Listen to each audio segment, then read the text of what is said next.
ጤና ይስጥልን ተመልካቾቻችን እንደምን አላችሁ? ይሄ ዘውትር በሳምንት ወደ እናንተ የሚደርሰው ለጤናችን የተሰኘው ዝግጅታችን ነው።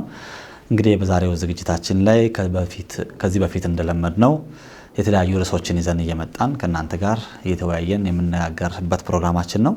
በዛሬው ዝግጅታችን ላይ ደግሞ ሄርኒያ የሚለውን ውይይት የምንወያይ ይሆናል። ሄርኒያ ወይም ደግሞ ቦቃ በአማርኛው ወይም የአንጀት መውረድ ማለት ምን ማለት ነው? እንዴትስ ይከሰታል? ህክምናስ አለው ወይ? የሚልና ተያያዥ ነገሮችን ዛሬ እዚህ ስቱዲዮ እንነጋገራለን።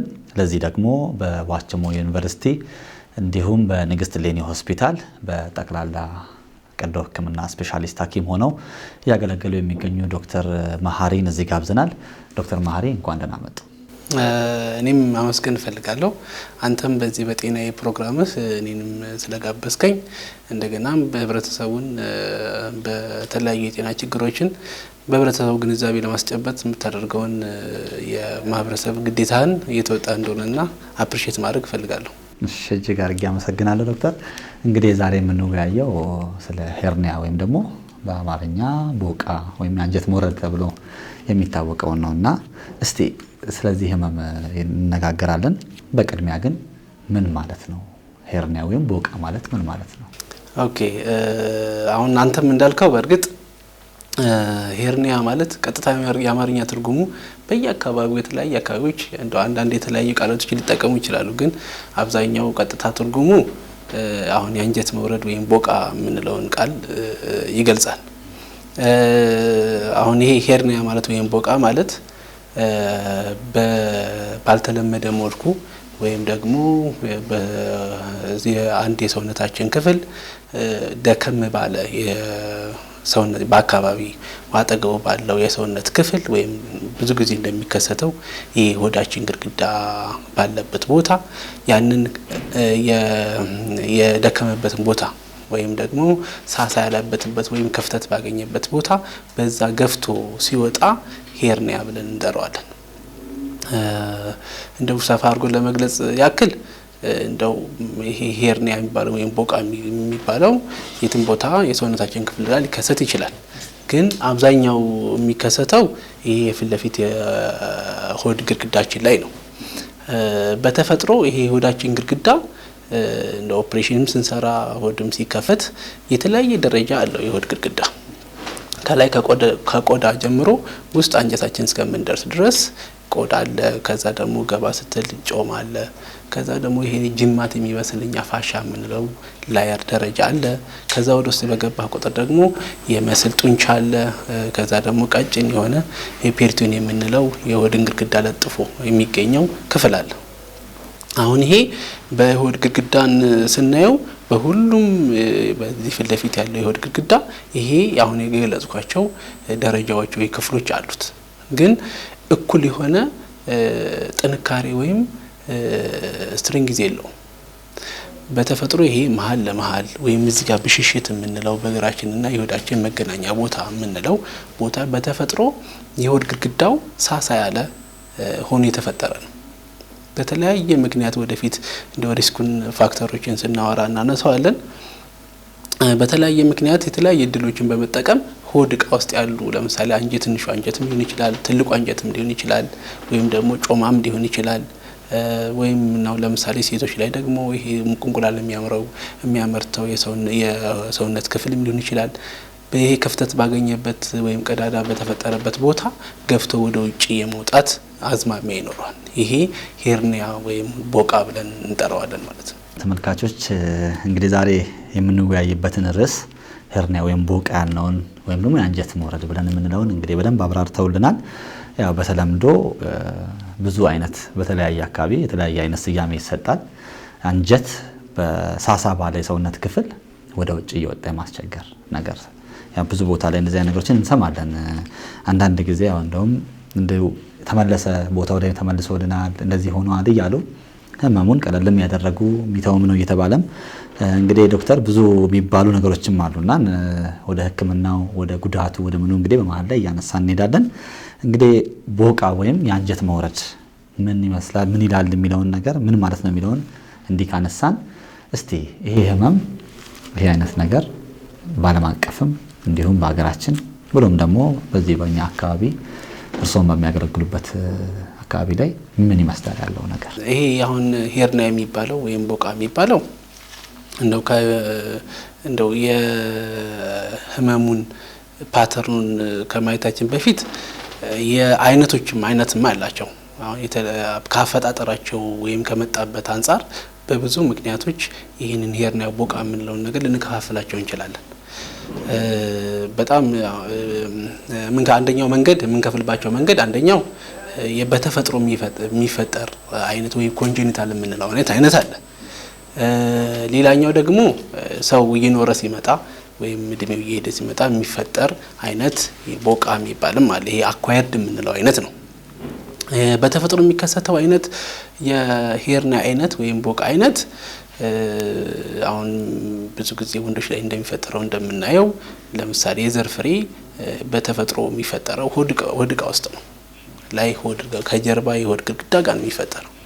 ግን ያ ሰው በማህፀን ውስጥ እያለም እንደተወለደም የመጀመሪያቸው ትንሽ ቀናቶች ሂደት ውስጥ ከላይ ከተፈጠረበት ቦታ ተጉዞ ወታች የዘር ፍሬ ከረጢት ላይ ወርዶ ይቀመጣል። ይህንን ዑደት ሲያደርግ የሚፈጥራቸው የሆድ ክፍተቶች አሉ። ልክ ቅድም እንደተናገርኩት ይሄ ብሽሽት ጋር ያለው የሆድ ግድግዳ መሳሳት ምክንያትም ከዚህ ጋር የሚያያዝ ነው።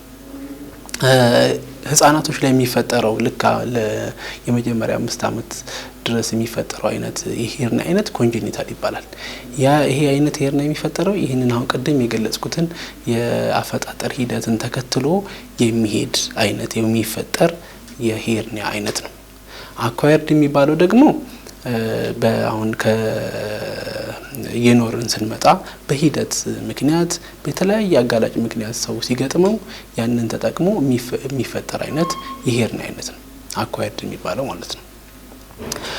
ሌላ አይነት ደግሞ የመከፋፈያ ወይም የአይነቶች የምንገልጽባቸው መንገዶች ሌላኛው በሚፈጠርበት ቦታም ራሱ አንደኛው መንገድ ነው። ይሄ አሁን ለምሳሌ በጣም ኮመን የሆነው ወይም ብዙ ህመምተኞቻችን የምናገኘው እዚህ ፊት ለፊት የምናገኘው ወይም ፊት ለፊት የሆድ ግድግዳ ላይ የሚፈጠር የቦቃ አይነቶች ናቸው። በሱ መሰረት እዚህ ብሽሽት አካባቢ የሚፈጠር አይነት የሄርኒያ አይነት አለ። እዚህ እምብርት አካባቢ የሚፈጠር የሄርኒያ አይነት አለ። ከእምብርት ወይም መሀል ለመሀል ሆኖ ግን ከእምብርት በላይ የሚከሰተውን ደግሞ ኤፒጋስትሪክ ሄርኒያ ብለን እንገልጸዋለን። አሁን ይሄን ቀድሜ የገለጽኩልህ አሁን ይሄ በዓለም ላይ የህመሙ ስርጭቱን በምናይ ጊዜ ስለሚጠቅመን ነው። አሁን ከረንትሊ በዓለም ደረጃ በየአመቱ እስከ 20 ሚሊዮን የሄርኒያ ወይም የቦቃ ቀዶ ህክምና ይሰራል በዓለም ላይ። እንደው በጣም ታዋቂ ከሆነችው አሜሪካ ራሱ ብትወስድ ከ700,000 እስከ 1 ሚሊዮን የሚያክል ህመምተኛ በዚህ ምክንያት ኦፕሬሽን ይሰራላቸዋል። እኛ ሀገርም ብትመጣ ትክክለኛ ቁጥሩን ባይኖርም ግን ከኛ ከምናገኛቸው ህመምተኞች አንፃር በጣም አብዛኛውን ብልጫ የሚወስደው ይሄ ሄርኒያ ህመም ነው። ስለዚህ ከዚህ ምን መረዳት ትችላለህ? አብዛኛው የህመምተኛ ስብጥራችን እኛም ቀዶ ህክምና የምንሰራባቸው ቦታዎች ይሄ ሄርኒያ ኬዝ በጣም ብዙ ህመምተኞች ነው የምናገኘው።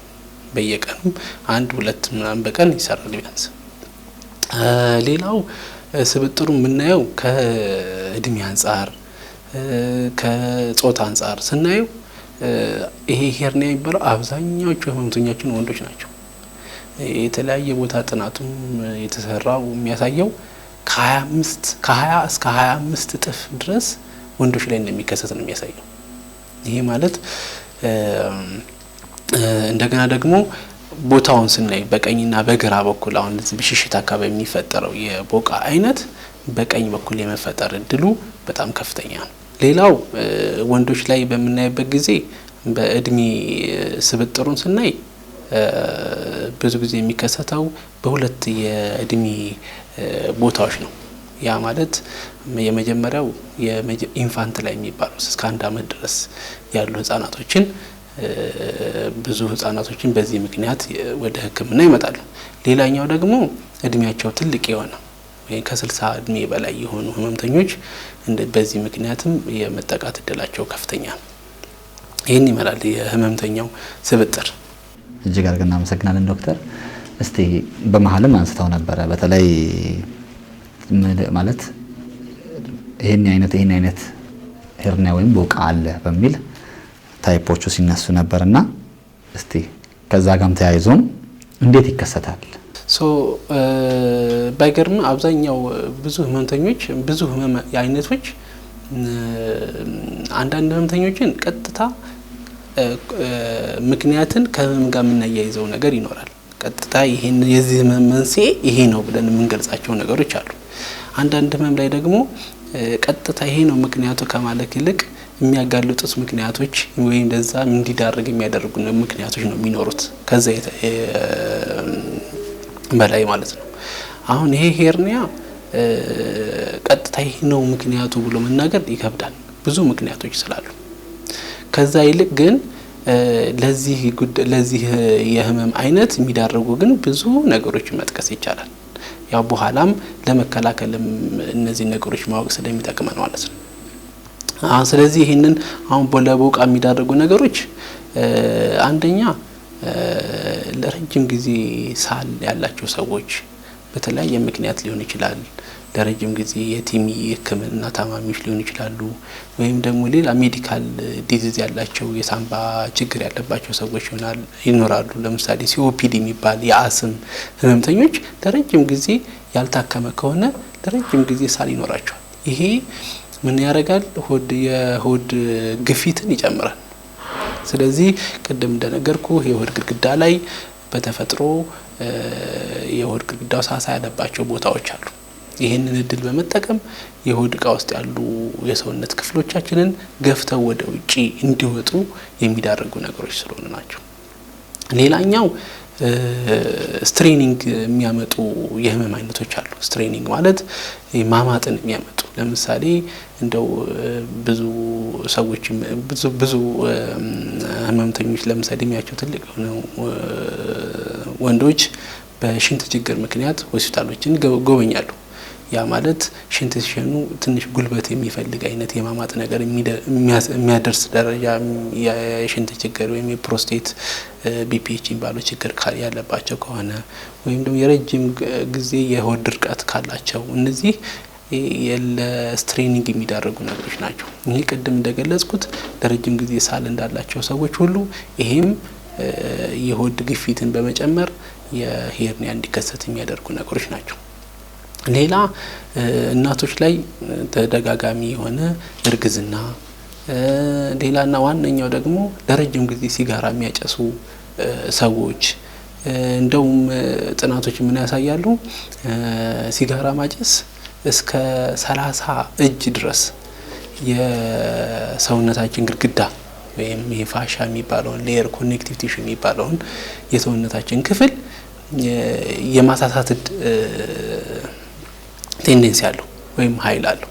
ስለዚህ የሆድ ግድግዳ ደግሞ የሆድ እቃህን ውስጥ ላይ ያለውን ነገር በሙሉ ይዞ የሚቆይ ነገር ስለሆነ ይሄ ሲጋራ ማጨስ የሆድ ግድግዳን ወይም የጡንቻን የመሳሳት ስለሚያመጣ ለዚህ ለሄርኒያ ይዳርጋል ማለት ነው። ሌላ ኦቤሲቲ ማለት የሰውነት ግዝፈት ራሱ ለዚህም እንደሚዳርግ ያሳያል። እጅግ አድርገን እናመሰግናለን። እንግዲህ እንዴት ይከሰታል የሚለውን ነገር እንደዚህ ካየን፣ ሌላው አንድ ሰው እንግዲህ ሄርኒያ ነው ብለን ወይ ደግሞ የቦቃ ነው ብሎ ራሱን እንዲያስብ ምን አይነት ምልክት አለው? ምልክቶቹን ማወቅ ይቻላል? ቅድም እንደነገርኩ ያው ሄርኒያ ማለት ያው ቅድም በነገርኩ በሰውነት ክፍተት ምክንያት ወይም ደግሞ በሳሳበት የሰውነት ቦታ ላይ ሾልኮ የሚወጣ ስለሆነ መጀመሪያ ህመምተኞቹ ኖቲስ የሚያዩት የሆነ እብጠት ነገር ነው። ይሄ እብጠት በተፈጥሮ ወደ የሚጨምር የሚቀንስ አይነት የእብጠት አይነት ነው። ለምሳሌ ክብደት በሚያነሱበት ጊዜ የሆነ ከበድ ያለ ነገር በሚያነሱበት ጊዜ ወይም ደግሞ በሚያመጡበት ጊዜ በሚያስሉበት ጊዜ ወይ በሚያስነጥሱበት ጊዜ ይሄ የሆድ ግፊትንም ስለሚጨምር ውስጥ ያለው ነገር ወደ ውጪ የመግፋት እድል ነገር ስለሚኖረው ወደ ውጪ እብጠቱ የመጨመርና የመቀነስ የሚያሳይ አይነት እብጠት ነው የሚያዩት። ወይም ደግሞ ሲተኙ ደግሞ ወደ ውስጥ የመግባት አይነት ነገር ይኖረዋል እብጠቱ ማለት ነው። ከቆይታ በኋላም አንዳንድ ጊዜ እንደው ወይ ሕክምና ቶሎ ማይሄዱ ከሆነ ይሄ ቦቃ ለምሳሌ ይሄ እዚህ ብሽሽት አካባቢ የተፈጠረ የቦቃ አይነት ከሆነ እስከ የዘር ከረጢት ጫፍ ድረስ የመውረድ እድል ይኖረዋል። አብሮ ይዞ የሚወርደው የአንጀትን ወይም ደግሞ ሆድ ዕቃ ውስጥ ያለ ጮማን ወይም ሴቶች ላይ ደግሞ እንቁላል የሚያመርተው የሰውነታቸውን ክፍልም ይዞ ሊወርድ ይችላል። ያን ጊዜ የሆድ የመሳብ የመጎተት አይነት ስሜትም ሊፈጥር ይችላል። ሌላ ተጨማሪ ህመምም ሊኖረው ይችላል። አልፎ አልፎ የመጡበት ጊዜ ቢወስንም አሁን የመጡበት ድንገተኛ ክፍል ከሆነ አሁን ለምሳሌ ማታ ላይ አምሽተው የሚያስመጣቸው አይነት ከሆነ ብዙ ጊዜ ይሄ ወደ ውጪ እየወጣ እየገባ የነበረው እብጠት ወደ ውጪ ወጥቶ አልመለስም ብሎ ሲቀርባቸው ከፍተኛ ህመም ስለሚያመጣ እንደው ከስራ ሰዓት ውጪም ቢሆን በድንገተኛ ሕክምና ይመጣሉ። ስለዚህ ይሄኛውም ሌላ ምልክቱ ነው ማለት ነው። ሌላ አሁን ወጥቶ ወደ ውጪ አልገባ የሚል ከሆነ ብዙ ጊዜም የዚህ ሄርኒያ የቦቃ ውስጡ የሚይዘው አንጀት ስለሆነ ይሄ የአንጀት ስርዓትንም ያዛባል ወይም የአንጀት መታጠፍንም ስለሚያመጣ በጣም ከፍተኛ የሆነ ቁርጠትም ማስታወክም ተጨማሪ ሊኖራቸውም ይችላል ማለት ነው። በዚሁ አያይዘው እስቲ ምርመራ አሳለው አሁን ይሄ ሄርኒያ በሽታውን ወይም ህመሙን ለማወቅ በጣም ቀላል ነው። ብዙ ጊዜ የህመሙ ወይም ሄርኒያ መሆኑን እዛ የጤና ባለሙያዎች ከህመምተኛው በሚቀበሉት የህመሙን አይነት ወይም ምልክቶችን በሚናገሩት እንደገና ደግሞ በእጃቸው ዳስሰው በሚመረምሩት ብቻ ይሄ ሄርኒያ ነው ወይም ቦቃ ነው ብሎ ማረጋገጥ ይቻላል። ግን ተጨማሪ አንዳንዴም አልትራሳውንድ ምርመራም ሊያስፈልግ ይችላል። ምናልባት ግዴታ ብሽሽት ጋር ብቻ ያለው ብቻ ሳይሆን ሌላ ቦታ የሚፈጠሩ አይነት የቦቃ የሄርኒያ አይነቶች አሉ። እነሱ በእጅ ዳሳቸው እነዚህን ልታገኛቸው የምችላቸው አጋጣሚዎች አሉ። ያን ጊዜ ተጨማሪ ምርመራም የማሰራትም እድል ይኖረናል ማለት ነው። ከምናዛቸው የምርመራ አይነቶች አንደኛ አልትራሳውንድ ማሰራት ይቻላል። አንደኛም ዋጋውም ትንሽ ስለሆነ ሁሉም ቦታ ማግኘት ስለሚቻልም በአልትራሳውንድ ምርመራም የሆድ ክፍተቷን ያቺ የደከመችውን ቦታ እና ወደ ውጪ ደግሞ ሾልኮ የወጣውን የሆድ ዕቃ አካልን መለየት ይቻላል። ሌላ አልፎም ደግሞ ሲቲ ስካን የሚባለውን ምርመራም ልናዝ እንችላለን። በእነዚህ ምርመራ ያለውን የህመምተኛውን የህመም ደረጃም አይቶ ወደ ሕክምናው መሄድ ይቻላል። ግን አብዛኛው ይሄ የቦቃ ህመም በሂስትሪና ፊዚካል ኤግዛሚኔሽን እኛ በምንለው ወይም ህመምተኞቻችን በሚነግሩን የህመሙ ምልክቶችና እጃችን ዳሰን ደግሞ እብጠቱን ዳሰን ወደ ውስጥ መግባቱን አለመግባቱን ወይም ወደ ውጭ ወጥቶ አልገባ ማለቱን ወይም ደግሞ አካባቢው ሲነካ በጣም ከፍተኛ ህመም የሚፈጥር ከሆነ እንደዚህ አይነት ህመሞችን በማየት ብቻ የህመሙን አይነት መድረስ ይቻላልና ወደ ህክምናው መሄድ ይቻላል። እሺ እጅግ አድርገን እናመሰግናለን። እንግዲህ ተመልካቾቻችን ስለ ቦቃ ወይም ደግሞ የአንጀት መውረድ እየተነጋገርን እየተወያየን ነው የምንገኘው እዚህ ስቱዲዮ። እንግዲህ ብዙ ትምህርት እንዳገኘን ተስፋ እናደርጋለን። ያው የአንጀት መውረድ ወይም ደግሞ ቦቃ ማለት ምን ማለት ነው፣ እንዴት ይከሰታል፣ ምርመራውስ ምንድነው የሚለውን ነገሮችና የተለያዩ ነገሮችን ያወራን ቆየን። እስቲ አሁን ደግሞ አጠር ያለች በምስል የታገዘ ስለ ቦቃ ወይም ስለ አንጀት መውረድ የሚያሳይ ነገር አይተን እንመለሳለን።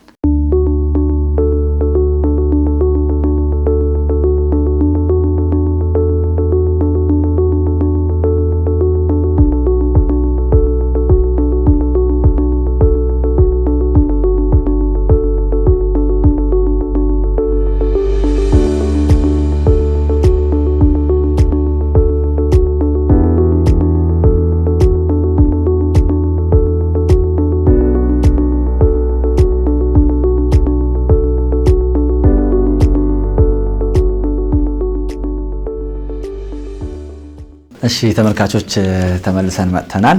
እንግዲህ ስለ ቦቃ ወይም አንጀት መውረድ እየተወያየን ነው የምንገኘው። አሁን ደግሞ ሕክምና አለው ወይ ጥንቃቄዎቹንና ተያያዥ ነገሮችን ደግሞ እንደገና እናነሳለን። ዶክተር እስቲ እንግዲህ ቦቃ ወይም የአንጀት መውረድ ምን አይነት ህክምና አለው? ህክምናው ለሁሉም ህመምተኛ ተመሳሳይ ህክምና የለውም። ተመሳሳይ ህክምና አይደለም የሚሰጠው። ስለዚህ ህክምናው አንደኛ የሚወስኑት ነገሮች የህመሙ ወይም የቦቃው አይነት ይወስነዋል። አንድ ቅድም ለመክፈል እንደሞከርኩት አንደኛ በተፈጥሮ የሚካሄድ ወይም ደግሞ የኖርን ስንመጣ ወይም አኳየርድ የምንለው የሚከሰተው አይነት የተለያየ ህክምና ነው የሚኖራቸው። ወይም ደግሞ በቦታ በሚከሰቱበት ቦታ ምክንያት ምን ቅድም ለመክፈል ሞክረናል። በእነሱ ምክንያት አሁን ፒጋስትሪክ ሄርኒያ የሚባለው ወይም ከእምብርት ወደ ላይ በመሃል የሆድ ግድግዳ መሃል ለመሃል ካለው የሚከሰትና የብሽሽት ከሚከሰተው የቦቃ አይነት ህክምናቸው ይለያያል። ስለዚህ የህክምናው አይነት አንደኛ በሄርኒያው ወይም በቦቃው አይነት ይወሰናል። ሁለተኛ ደግሞ ወይም ወደ ሆስፒታል ሲመጡ የመጡበት በድንገተኛ ነው ወይም በተመላለሽ ህክምና ነው የሚለው ይወስነዋል ማለት ነው። አሁን በጣም ብዙ ጊዜ የሚከሰተውን ብናወራ ያው በብሽሽት አካባቢ ወይም ኢንጓይናል ሄርኒያ ብለን የምንጠራውን የብሽሽት አይነት ወይም የቦቃ አይነት ብናይ በድንገተኛ የሚመጡበት አጋጣሚ አንደኛ ይሄ ቅድም እንደነገርኩት ምልክቱ ወደ ውጪ እየወጣ እየገባ አይነት የሚኖረው አይነት እብጠት ነው የሚኖረው። ያ እብጠት ከቆይታ ምክንያት ይሄ ክፍተት ያለችበት ቦታ ወይም ቦቃው የሚወጣበት ቦታ ወይም እቺ አንገቷ በጣም እየጠበበች ትሄድና አንጀቱ ወደ ውጭ ወጥቶ አልመለስም ይላል ወይም ኢንካርሰሬትድ ሄርኒያ እንለዋለን። እንደውም እንደዛም ሆኖም አሁንም ቶሎ ወደ ህክምና የማይመጡም ከሆነ ይሄን የደም ዝውውሩን በማስተጓጎል ይሄ ወደ ውጭ ወጥቶ የቀረውን አንጀት የመበስበስ የደም ዝውውሩን በማቋረጥ እስከ መበስበስ በኋላም ደግሞ በኦፕሬሽን አንጀቱን ያን የበሰበሰውን ቆርጦ እስከ መቀጠል ወይም ቆርጦ ሁለቱን አንድ ላይ እስከ መስፋት ድረስ ያደርሳል። ስለዚህ በተመላላሽ ደግሞ የሚመጡ ከሆነ አሁን ምልክታቸው የሚኖረው ምንድነው? ይሄ ወደ ውጪ እየወጣ እየገባ የሚኖር አይነት እብጠት ነው የሚኖራቸው። አልፎ አልፎ አይነት ህመም ይኖራቸዋል። በእጃችን ደግሞ ስናያቸው ወደ ውስጥ የሚመለስ አይነት እብጠት ወይም አስሉ ስንላቸው ወደ ውጪ በደንብ የሚወጣ አይነት እብጠት ነው የሚኖራቸው። ይህንን በተመላላሽ ወይ በድንገተኛ ሳይሆን በተመላላሽ አይነት ቀዶ ህክምና ነው የሚታከሙት። ስለዚህ አጠቃላይ የቦቃ ህክምና በሁለት አይነት ማየትን ልናየው እንችላለን። አንደኛው በብዙ ዋናው ህክምናው ግን ቀዶ ህክምና ነው። ዴፊኒቲቭ ህክምናው ወይም ቋሚ ህክምናው ሰርጀሪ ነው። ግን አንዳንድ ህመምተኞች ቀዶ ህክምና አማራጭ የማይሆንበት አጋጣሚ ሊኖር ይችላል። ለምሳሌ ከእድሜ አንፃር በጣም እድሜያቸው ትልቅ የሆነ ሰዎች ከ80 እንደዚህ የሆነ ህመምተኛ ከሆነ ወይም ደግሞ ቤድ ሪድን የሆነ ሰው ወይም አልጋ ላይ ብቻ የሚኖር ሰው ከሆነ ይሄን ሌላ አማራጭ ከቀዶ ህክምና ውጪ ሌላ አማራጮችን እንጠቀማለን። ለምሳሌ ይሄ ሆድ ላይ የሚታሰር አይነት ብሬስ አይነት አለ ወይም ደግሞ ወደ በእግር ውስጥ የሚጠለቅ አይነት ብሬሶች አይነቶች አሉ። ይሄ ግን ይሄ ህክምና አማራጭ የሚሆነው ግን ቅድም በነገርኩህ እንደዚህ ቦቃ ያላቸው ህመምተኞች በድንገተኛ ከሚመጡት ውጪ ነው ማለት እንደዛ አሁን የነገርኩ ህመምተኞችም ሆነው ወደ ውጭ ወጥቶ አልመለስም ብሎ የሚመጡ ህመምተኞችም አሉ። ወይም ደግሞ ወደ ውጭ ወጥቶ የደም ዝውውሩም ተስተጓጉሎ እዛ ደረጃ ደርሶ የሚመጡ ህመምተኞች አሉ። እነሱ ምንም አማራጭ የለም፣ ያው ኦፕሬሽን ግዴታ ነው የሚሆነው ማለት ነው። ሌላኛው ሁለተኛው አማራጭ ያው ቀዶ ህክምናው ነው። ቀዶ ህክምናው ብዙ አይነት አማራጮች አሉት። አንደኛው በማጠናከሪያ ወይ ሜሽ ተጠቅመን የምንሰራው አይነት የቀዶ ህክምና አለ። ሌላኛው ደግሞ እዛው ክፍተቱ ያለበት ቦታ ላይ ባለው የሰውነታችን ክፍል ማጠናከሪያ ተሰርቶ ይህንን ክፍተቱን የሚያስተካክል አይነት የቀዶ ህክምና አለ ወይም ቲሹ ሪፔር የምንለው ነው።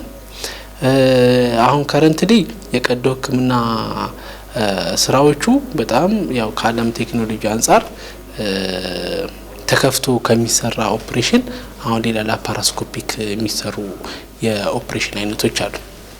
እነሱ ኦፕሬሽኖች በትንሽ ቀዳዳ ብቻ በሆድ ግድግዳ ላይ ፈጥሮ በውስጥ በኩል ይህን ክፍተቱን ወይም ሄርኒያ ቦቃ የተፈጠረበትን ክፍተት ወደ ውጭ የወጣውን የሰውነት ክፍል ወደ ኋላ በመመለስ ወይም ደግሞ ከዛ በኋላ የሆድ ግድግዳውን የሰነፈውን የሆድ ግድግዳ ወይና ክፍተት እነሱን በማጠናከር የሚሰራ አይነት የቀዶ ሕክምና አለ። እሱ በእኛ ሀገር ከሚደረግ እኛ ሀገር የሚሰራው በጣም ጥቂት ቦታዎች ነው። ይሄ በውጭው ዓለም ነው ብዙ ኮመን የሆነው።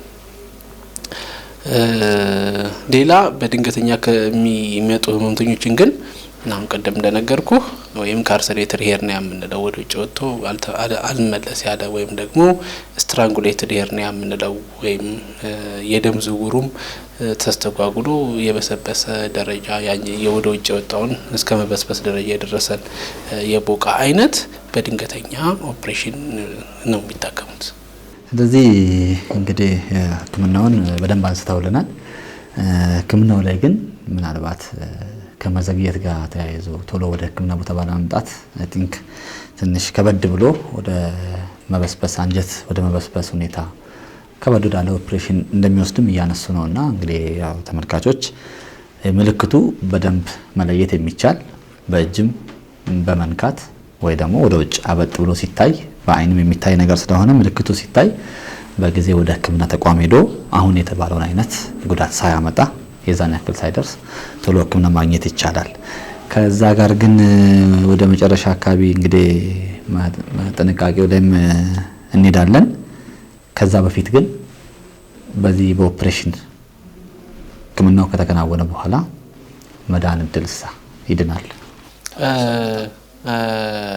እውነት ይሄ ኦፕሬሽኑ ቋሚ ህክምናው ቢሆንም ግን በማጠናከሪያ በሜሽ አሁን በአለማችን ላይ ቤስት የሆነው የሄርኒያ ቀዶ ህክምና በሜሽ ነው ወይ በማጠናከሪያ የሚሰራ የቀዶ ህክምና ነው።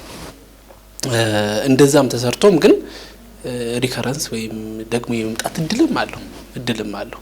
ግን ይሄ የመመለስ እድሉ ግን በጣም አነሳ ነው ከሌሎች አይነት የሄርኒያ የሞቦቃ ቀዶ ህክምና አይነቶች አንፃር ማለት ነው።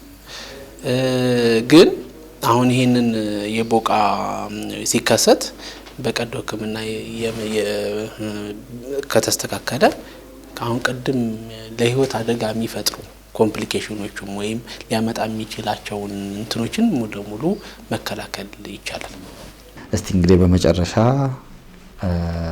ጥንቃቄስ አሁን ይሄ ሄርኒያ ወይም ቦቃ የምንለው እንዳይከሰት እንግዲህ መነሻ አካባቢ ላይ አንስተዋል አንዳንድ ነገሮችንና ምን አይነት ጥንቃቄ ማድረግ ያስፈልጋል?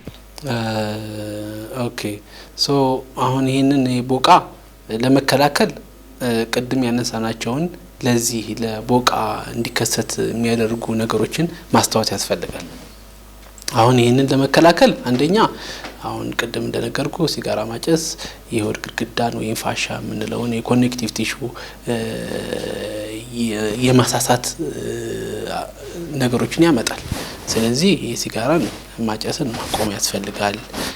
ተጨማሪ የስፖርት መስራት ኤክሰርሳይዝ ማድረግ ራሱ የሆድ ግድግዳ ወይም የጡንቻዎችን መጠንከርን ስለሚያመጣ ይሄን ነገሮችን የመከላከል አዝማሚያ አለው።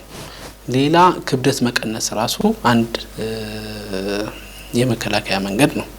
ሌሎች ቅድም እንደተነጋገር ነው ይሄ ቆየ ሳል የሚያመጣ ነገሮችን መታከም ቶሎ ህክምና ማምጣት ማድረግ ወይም ደግሞ ስትሬኒንግ የሚያመጡ ወይም የሽንትም ችግር ከሆነ የሰገራ መድረቅም ከሆነ እነሱንም ቶሎ ህክምና ማድረግ እነዚህ ነገሮችን የመከላከል አዝማሚያ አለው። እንደውም ባይገርምህ ይሄ ቦቃ ዶሯቸው እንደገና ደግሞ ተጨማሪ ሌላ ለምሳሌ የሽንት ቱቦ መጥበብ ምክንያት ሊመጡ ይችላሉ። ይሄ መንስኤው የታችኛው ስለሚሆን የሽንት ምክንያቱ ስለሚሆን መጀመሪያ የሽንቱን መፍትሄ ካገኙ በኋላ ነው ያኛውን ህክምና የምናደርግላቸው። ምክንያቱም እነዚህን ሳይታከሙ የቦቃውን ህክምና ቢደረጉ የመከሰት ድጋሚ የመምጣት እድላቸውን በጣም ከፍተኛ ስለሚሆን መጀመሪያ መንስኤዎችን አድሬስ ካደረግን በኋላ ነው ወደዛ ህክምና የምንመጣው ማለት ነው። ስለዚህ እነዚህን ነገሮች ማድረግ በብዙ እጅ የቦቃን ኢንሲደንስ ወይ የመከሰት እድልን በጣም ይቀንሱታል ማለት ነው። ከዳሰስናቸው ነገሮች የሚጨመር የሚሉት ነገር ካለና ሌላው ደግሞ እኔ ምናልባት ብዙ ጊዜ በተለምዶ የሚነሳ ነገር አንድ ነገር አለ። እሱንም አንስተው እንዲያብራሩልን ያክል ከዚህ ከስፖርት ቤት በተለይ ወጣቶች ስፖርት ቤት ላይ ሆድ አካባቢ ተጭኖ የሚይዝ የድንጋይ ወይም ደግሞ ምንድነው የስፖርት መሳሪያ ማንሳት ነገሮች ጋር በተገናኘም ያለ ነገር ካለም እሱንም ጨምረው በስተመጨረሻ ጠቅላላ አድርገው የሚሉት ነገር ካለ ያው ለማጠቃለል ያክል አጠቃላይ እንደ ቦቃ በጣም ቅድም እንደገለጽኩት በጣም ኮመን የሆነ በዓለም ላይ በሀገራችንም እዚህ ሆሳዕናም በሀዲያ ዞንም አብዛኛው ህመምተኞቻችን የዚህ ህመም ተጠቂዎች ናቸው። ህክምናውም በጣም ቀላል ህክምና ነው። ግን አንዳንድ ህመምተኞቻችን ያው ቀዶ ህክምና ሲባል በመፍራት እንደገናም ደግሞ ወይም በአንዳንድ ጓደኞቻቸው ተጽዕኖ ምክንያት ህክምናን የማዘግየትና ወደ ሌላም የባህላዊ ህክምና የማዘንበል አዝማሚያ አለ። ይሄ ለምን ያደርጋቸዋል? ቀደም እንደነገርኩ በጣም ለህይወት አዝኪ ደረጃ ደርሰው ወደ ድንገተኛ ክፍል ይመጣሉ። ያ በቀላሉ ህክምና ቀርሊ ወይም ቀድመው ወደ ህክምና ቢመጡ በቀላሉ ኦፕሬሽን ተሰርቶ በቀላሉ ኦፕሬሽን ህይወታቸውን ከነዚህ አይነት ለህይወት አስጊ ከሆኑ ኮምፕሊኬሽኖች የሚዳርግ ነገሮች መከላከል እየተቻለ ግን እስከ ቀደም እንደነገርኩ አንጀት ቆርጦ እስከ መቀጠል አይነት ኦፕሬሽን ድረስ ይሰራሉ። ይሄንን በዚህ ግንዛቤ መከላከል ይቻላል። ስለዚህ በቀላሉ ኦፕሬሽን የሚሰራ ነው የሰው ስለዚህ ያለው ግንዛቤ መቀየር አለበት። ሌላው አሁን ቀደም ያነሳው በጂም የሚሰሩ ስፖርተኞች ያልከው አሁን ቀደም ስንነጋገር እንዳልነው የሆድ ግድግዳ መሳሳት ዋነኛው መንስኤ እንደሆነ ለቦቃ መከሰት አንስተናል።